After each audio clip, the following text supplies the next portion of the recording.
Hi guys, welcome to this new video.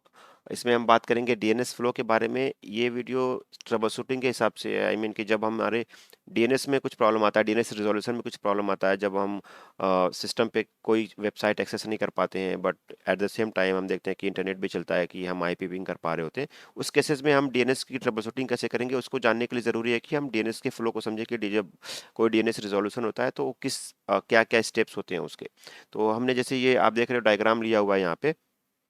तो इस diagram में हमारा जो यूज़र का पीसी है जिस पे प्रॉब्लम्स हो सकती हैं डीएनएस से रिलेटेड।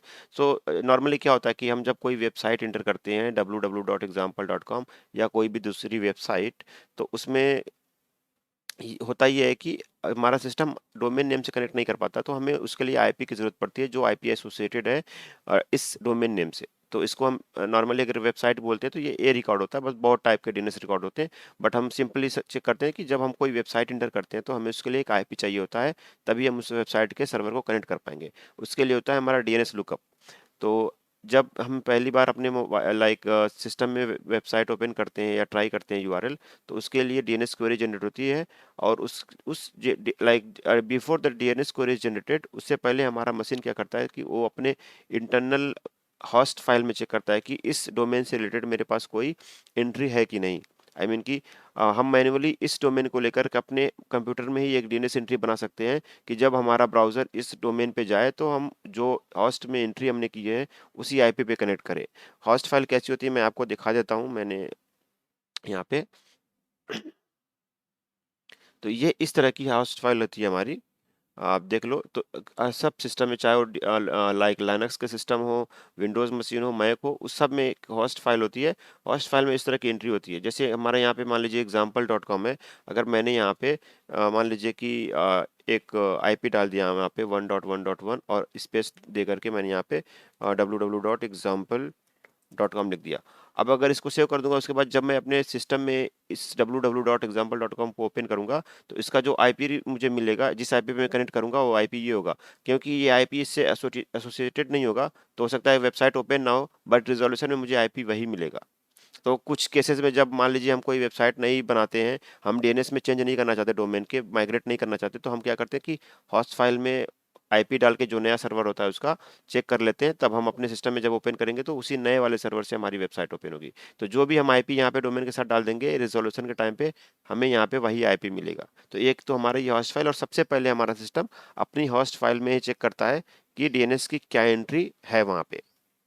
उसके बाद आता है नंबर डीएनएस कैसे का।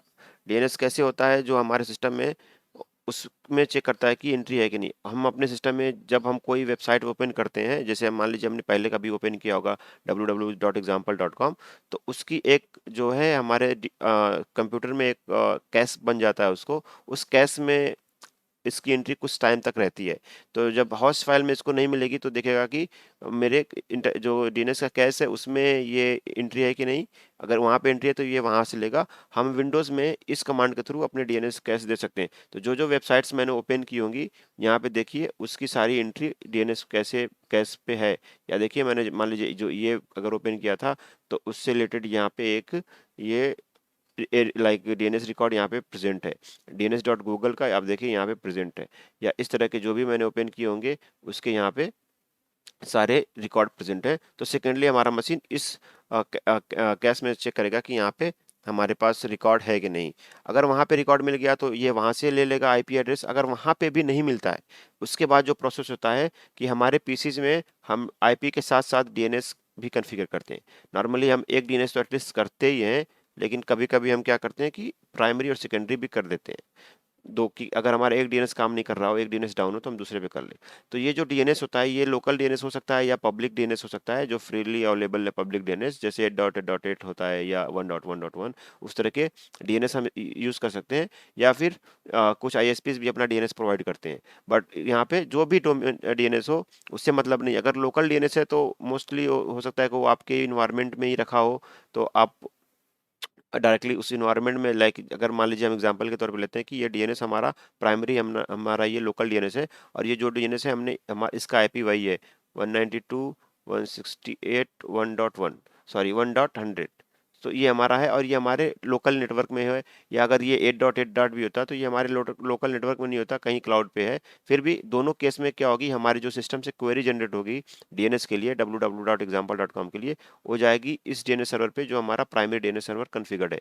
ये डीएनएस सर्वर अब क्या करेगा, इसके पास ये चेक करेगा, इसके पास भी वो जो है कि कैश होता है, डीएनएस कैश होता है, ये अपने डीएनएस कैश में चेक करेगा कि मेरे पास उसका रिकॉर्ड है कि नहीं, क्योंकि ये डीएनएस सर्वर भी बहुत से डीएनएस के लिए क्वेरी करता है, तो हर क्वेरी की अपनी एक कैश बना लेता है। तो हम वो पहले जब भी कोई रिक्वेस्ट आएगी देखेगा कि मेरे कैश में है कि नहीं, अगर वो कैश में है तो उसका रिस्पॉन्स वापस मशीन को कर देगा, अगर कैश में नहीं है तो ये वापस डीएनएस क्वेरी जनरेट करता है रूट सर्वर को, रूट सर्वर इसको रिस्पॉन्स करेगा, फिर वापस इसको टीएलडी और उसके बाद अथॉरिटेटिव। इस वाले प्रोसेस के लिए मैंने एक अलग से वीडियो बनाई है, आप आई बटन पे क्लिक करके उसको देख सकते हो। बट ये डीएनएस का फ्लो होता है, सबसे पहले ये देखता है होस्ट फाइल को, फिर देखता है अपने डीएनएस कैश को, फिर क्वेरी सेंड करता है अपने लोकल डीएनएस को, लोकल डीएनएस अपने कैश में देखता है, कैश में नहीं होता तो फिर ये जो है आगे प्रोसेस करता है रूट लेवल को, फिर टीएलडी को, फिर अथॉरिटेटिव डीएनएस को। इसका आप आई बटन पे क्लिक करके पूरा वीडियो देख सकते हो। धन्यवाद दोस्तों, उम्मीद करता हूँ आपको वीडियो पसंद आई हो। आपसे रिक्वेस्ट है कि आप वीडियो को लाइक और चैनल को सब्सक्राइब जरूर कर दें।